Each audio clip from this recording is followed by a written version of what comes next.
آیا میدونستین مطالعات علمی ثابت کردن که بازی‌های کامپیوتری تاثیر خیلی زیادی حتی میتونه توی رویاهای شما داشته باشه؟ پس این ویدیو با من همراه باشین تا فواید و همینطور ضررهای بازی کامپیوتری رو با همدیگه بررسی کنیم.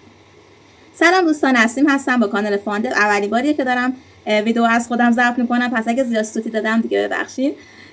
سعی کردم که امکانات فراهم کنم، اما خب فعلا همین در حد توانمه. از همین الان شروع شد.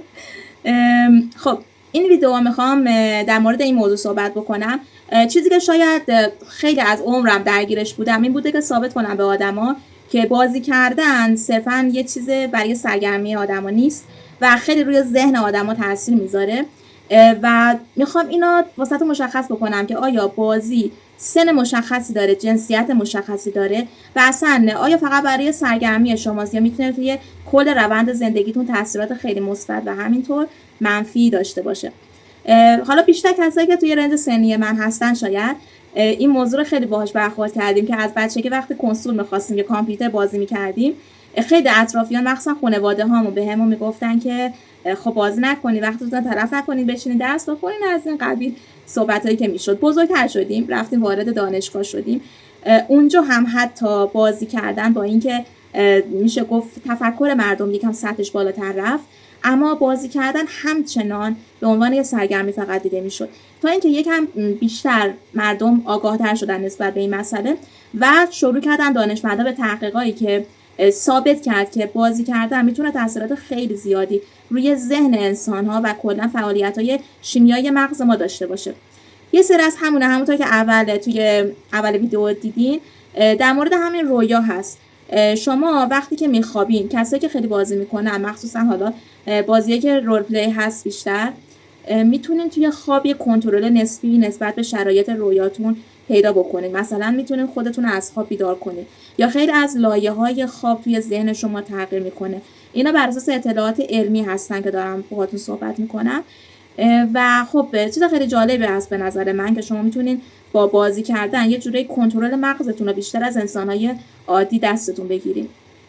یکی از چیزهای دیگه که خب خیلی تاثیر داره روی آلزایمر و پیر شدن ذهن انسان هاست.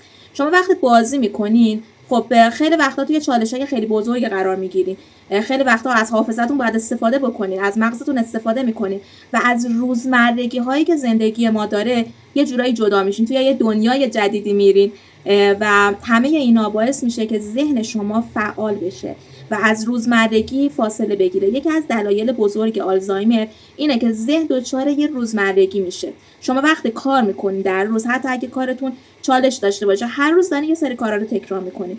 مثلا از خواب بیدار میشین، میرین سر کار، برمیگردین غذا میخورین، حالا یه کار معمولی انجام میدین، اما کاری مثل بازی کردن، مثل جدول حل کردن، حالا کمتر، اما مثل بازی کردن که چالش‌های زیادی داره، شما رو توی محیط‌ها و شرایط خیلی خاص‌تر و بیشتر قرار میده، تصمیم گیری های بیشتری میکنید و از ذهنتون خلاصه خیلی بیشتر استفاده میکنید و یه جورایی میشه گفت از خیلی از قسمت ذهنتون استفاده میکنید. باعث میشه که از پیر شدن مغزتون جلوگیری بکنه، ذهن شما رو فعالتر میکنه. علاوه بر اون توی توانایی حل مسئله شما خیلی خیلی تاثیر مثبتی میتونه بذاره. پس بازی کردن فقط سرگرمی ما نیست. علاوه بر اون، حالا نکته‌ای که به نظرم خیلی باید توجه بشه اینه که شما باید به نسبت خودتون بازی که میخواین بازی کنین انتخاب بکنین، نه اینکه صرفا برین حالا یه بازی جدید اومده برم بازی کنم. این خیلی تاثیرگذاره توی ذهن شما. مثلا بعضیا هستن که ذهنشون واقعا با بازی ترسناک نمیتونه همسو بشه. خب این اشتباهه که میرین بازی ترسناک میکنین. شاید شما میخواین آدرنالینتون بره بالا یا شاید میخواین خودتون رو ثابت کنین به بعضیا که مثلا ببین من نمیترسم از فلان بازی. یا از مسخره بازیایی که الان مخصوصا بچه‌ها دارن، یا بازی میکنین که مناسب سنتون نیست. اگه حالا سنای پایینتری دارن این ویدیو رو میبینن، ازتون خواهش میکنم وقتی که یه بازی مینویسه مثبت 18 مثبت 13 اینا رو همینطور روی هوا سنگذاری نکردن. دقت بکنید لطفا وقتی یه بازی مینویسه مثبت 18 دلایلش رو میاد مینویسه، خشونت، مسائل جنسی یا هر مسئله دیگه که توی این بازی هست میاد لیست میکنه واسه شما و اینا همینطوری ننوشتن. بذارین یه نکته خیلی جالبم بهتون بگم. بازی کردن میتونه به اندازه مدیتیشن جلوی استرس و حتی نگرانی‌های درونی شما را بگیره. پس خیلی هستن که اعتقاد دارن مدیتیشن باید انجام بشه، در صورتی که بازی میتونه یه راه حل خیلی مفید برای کم کردن استرس و اضطراب شما باشه. پس فرق بین اینا وجود نداره. یه اعتقاد خیلی رایج وجود داره که میگن کسایی که بازی میکنن از محیط اجتماعیشون دور میشن و روابط اجتماعی و اطراف خودشون کمرنگ میشه. حالا میخوام یه نکته جالبی بهتون بگم. اتفاقا برعکس، کسایی که بازی میکنن علاوه بر این که میتونن روابط اجتماعی خیلی قوی با افرادی که توی بازی آنلاین وجود دارن پیدا بکنن، حتی میتونن روابط بین المللی پیدا بکنن و خیلی وقتا توی بازیایی که حالا قدیمی تر، بازی مثل سکند لایف که بازیایی که با افراد زیادی میتونستین توی محیط شبیه سازی شده ارتباط برقرار کنین، حتی میتونستین زبان یاد بگیرید یا با شرکت‌های بزرگ میتونستین ارتباط برقرار بکنید. پس اینم یه باور غلطه که بازی کردن شما رو منزویتون میکنه، البته به شرطی که واقعا تمام تمرکزتون رو روی یه سری از بازی‌های خاص نذارین و از روابط اجتماعی توی بازی‌ها غافل بشین. علاوه بر اون شما توی بازی کردن وقتی که با بقیه تیم میشین میتونید اخلاق تیمی پیدا بکنید، کمک کردن و خیلی از تناقضایی که از نظر اجتماعی آدما میتونن داشته باشن با هم تیم شدن توی بازی‌ها، مخصوصا بازی بتل رویال، میتونه برطرف بشه. یه نکته قابل توجه دیگه ای که در مورد بازی وجود داره، همه بازی‌ها به هدف سرگرمی طراحی نمیشن. الان 90% بازی‌هایی که امروز دارن طراحی میشن روانشناسی خیلی قوی پشتشون وجود دارن، مخصوصا بازی‌های خیلی بزرگ. علاوه بر این که سعی میکنن خیلی از مسائل اجتماعی و سیاسی تو قالب بازی توی ذهن مخاطب قرار بدن، شما خیلی از مسائل روانشناسی میتونید توی بازی ها ببینید. مثلا شما بازی دیترویت که بازی بکنید، واقعا یه جاهایی میشه که احساس فوق‌العاده عجیب و غریبی توی بازی پیدا می‌کنید، چون توی عمق داستان میرین و یه سری سوالای عجیب و غریبی در مورد انسان بودن، در مورد موجودیت انسان از خودتون میپرسین و این خودش باعث میشه که ذهن شما درخواست اینو بده که برین تحقیق کنید در مورد اون مسائل، یا حتی بخواید بیشتر بدونین، یا حتی ذهنتون رو به چالش بکشید و زندگی خودتون رو به چالش بکشید. اینا همه داستانای روانشناسی زیادی پشتش وجود داره.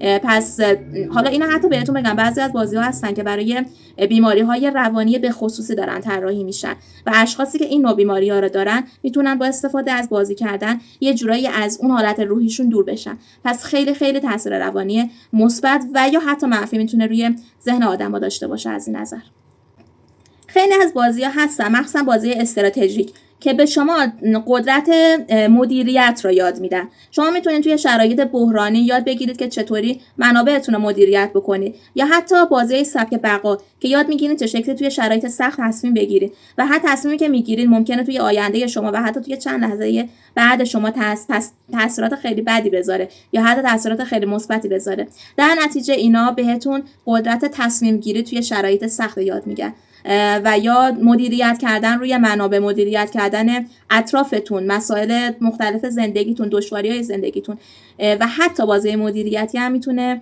خیلی به شما کمک کنه، علاوه بر بازی‌های داستانی یا رول پلی و حالا سبک‌های اکشن. با وجود تمام این مسائلی که من بهتون گفتم و فوایدی که بهتون گفتم، دلیل نمیشه که شما تایم خیلی زیادی را با بازی کردن بگذرونید. درسته که تاثیرات خیلی مثبت روی ذهن آدم داره و حتی توی زندگی آیندهش داره، اما میتونه تاثیرات خیلی مخربی هم داشته باشه. ما آدما حالا جدای از بحث مغزمون یه بدنی هم داریم که متاسفانه بازی کردن میتونه صدمه خیلی زیادی به این بدن بزنه، به چشمتون، به سیستم کلی بدنتون، استخوان‌بندی بدنتون، ستون فقراتتون. حالا انواع آرتروزا رو میتونید با بازی زیاد بگیرین، مخصوصا کسایی که بیشتر تایمشون رو روی صندلی‌های نامناسب میگذرونن. اگه کسی هستی که واقعا بگیم علاقه زیادی دارین، حتما تجهیزات امکاناتی واسه خودتون قرار بدین. ورزش کردن یادتون نره. اگه خیلی تایم زیادی پشت کامپیوتر میگذرونین، حتما از عینک‌های مخصوص کامپیوتر استفاده بکنید، حتما مانیتورهای مناسبی استفاده بکنید. شاید مثلا 1 سال 2 سال متوجه این مشکلات نشین، اما بعد از اون کم کم اینا شروع میکنه به خوردن بدنتون از درون. همینطور که الان اتفاقی که برای کسی مثل من که 17 ساعت در روز پشت سیستم هستن افتاده. البته خب من صندلیم چون ویلچر هست نمیتونم خیلی تغییر خاص به وجود بیارم، اما شما طبیعتا میتونید صندلی گیمینگ تهیه بکنید که خب خیلی برای نشستن مناسبه، زاویه گردن، زاویه کمر و اینا رو کنترل خیلی خوبی روشون داره. درسته گرونه، اما به نظر من ضرر کمتری از نظر مالی حتی بهتون میزنه تا اینکه بدنتون یه مشکلی واسش به وجود بیاد. از ورزش غافل نشین، حتما ورزش کنید، حتی ورزش‌های چشمی. از خوابتون هیچ وقت واسه بازی کردن نزنید. این خیلی میتونه تاثیر منفی بذاره روی سلامت ذهنی شما و روانی شما. تایم خوابتون رو تنظیم کنید، شبا معمولا بازی نکنید چون روی چشمتون خیلی تاثیر منفی میتونه بذاره و اینا همه مسائلی هستن که بلند مدت میتونن به شما آسیب بزنن. یادتون نره بازی‌ها هر چقدر که خوب باشن، هوش مصنوعی هر چقدر که باهوش باشه و شما را قضاوت نکنه، همه با همه ابزاری هستن برای زندگی راحت‌تر شما، نه اینکه خودتون رو بندازین توی یه چرخه‌ای که باعث آسیب زدن به شما بشه. هوش مصنوعی فوق‌العاده عالیه اما نمیتونه جای روابط اجتماعی واقعی شما رو بگیره چون ته تهش هیچ احساسی نداره و فقط احساس واسه شما شبیه سازی میکنه و بعد از یه مدتی که بهش عادت میکنین متوجه میشین که نمیتونین خیلی از تمایلات روحی خودتون رو با هوش مصنوعی ارضا بکنید چون از نظر حسی واقعا شما رو نمیفهمه، نمیتونه کنار شما باشه و خیلی مشکلات دیگه از نظر روانی واسه شما مثل پوچی، احساس پوچی به وجود میاره. بازی هم تقریبا یه همچین مسائلی داره چون بازی‌ها هم از هوش مصنوعی استفاده میکنن. من بخوام بهتون بگم یه مدت خودم سکند لایف خیلی بازی میکردم، شاید نمیدونم 9 سال 10 سال پیش. اون زمان سکند لایف خوب بود، مثل الان نبود. خیلی بازی میکردم، خب یه دنیای جدیدی بود که میتونستم کشفش کنم، یه شخصیت دیگه داشته باشم، مخصوصا واسه آدمایی مثل من که نمیتونن راه برن. وقتی که وارد یه دنیایی میشن که میتونیم همه کاری انجام بدیم شاید خیلی شگفت انگیز باشه واسمون این مسئله. اما به مرور زمان واقعا به این نتیجه رسیدم که نمیتونن شخصیتایی که داخل اون بازی هستن جای شخصیت واقعی توی زندگی من بگیرن و تصمیم گرفتم که از اون محیط فاصله بگیرم و هر از گاهی برم بازی بکنم که البته به لطف مسئولین محترم ما برای سر اینترنت آوردن که دیگه اصلا نمیشه از این بازی کرد. خیلی ممنونم، واقعا خیلی لطف میکنن، اصلا به فکر ما هم خیلی یعنی نمیذارن ما آسیب ببینیم به واسطه اینترنت. بله بگذاریم سیاسیش نکنیم، من کلا از مسئله سیاسی خوشم نمیاد اما خب واقعا آزاردهنده است بازی کردن با این شرایط فعلی ایران و امیدوارم که شما مثل من با این شرایط دست و پنجه نرم نکنیم، مخصوصا توی اصفهان که اینترنت خیلی ضعیفی داره. شاید حالا تهران امیدوارم بهتر باشه. در هر صورت مراقب اینجور آسیبا باشین حتما. امیدوارم این ویدیو واسهتون مفید بوده باشه. ببخشید اگه یکم کیفیت تصویر و صدای من مناسب نبود، ویلچرم خیلی قابلیت تنظیم خوبی نداره که پشت دوربین تنظیمش کنم. اگه ویدیو ما دوست دارین و علاقه دارین به مسائل مربوط به هوش مصنوعی، بازی سازی و کلا مسائل مربوط به بازی، حتما کانال منو سابسکرایب بکنین که قراره ویدیوهای خیلی خفنی واسهتون آماده بکنم. و اگه ویدیو رو دوست داشتین لایک بکنید. لایک و کامنت تاثیر خیلی خیلی زیادی توی الگوریتم یوتیوب داره و باعث میشه که ویدیوها بیشتر دیده بشن و ویدیوی بیشتری بکنم و پول بیشتری در بیاریم. باهاتون روک باشه. ممنون که تا اینجای ویدیو با هم همراه بودین. خداحافظ.